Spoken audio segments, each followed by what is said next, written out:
There's a moment late in Alexander Payne's science fiction comedy Downsizing that balances a gentle burst of heartwarming sentimentality with a precisely timed comic jab. You'll know it when you see and hear it. The sweet and sour combo is something of a Payne specialty, and you may wonder, as many already have, exactly what kind of filmmaker he is. Is he a soulful humanist or a smirking cheap-shot artist? Does he empathize with his sad sack characters or make light of their circumstances? His fans and critics alike may find that the difference doesn't really matter.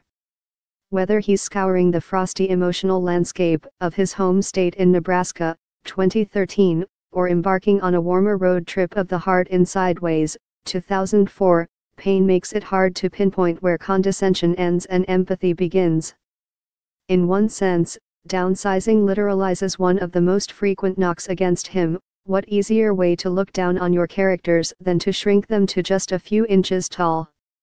That's the absurdist premise of this initially inspired, increasingly rudderless and altogether fascinating muddle of a movie, which offers both a recognizable extension of Payne's sensibility and a bracingly bizarre departure from it.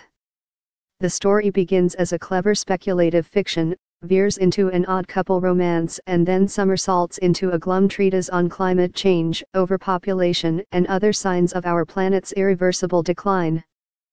If that strikes you as an intriguing notion for a movie, call it Honey, I'll Shrink the Kids the Day After Tomorrow. You'll get no argument from me. And for a solid hour, the story's whimsical conceit, somehow both rigorous and nonsensical, makes for a genuinely disarming, even discomfiting vision.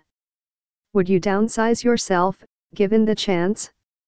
The question, if not answered, is at least counterbalanced by the ingenuity with which Payne and his regular co-writer, Jim Taylor, have thought through even the, littlest particulars. Paul Safranek, Matt Damon, an Omaha-based occupational therapist, is a nice, average guy with a nice, average wife, Kristen Wiig, and the usual anxieties about moving forward in a downbeat economy. But when they learn that an old high school friend, Jason Sudeikis, has undergone a life-altering new procedure devised by eco-conscious Norwegian scientists, the Safraneks themselves begin to entertain the prospect of downsizing, shrinking their bodies and exponentially multiplying their assets in one fell swoop.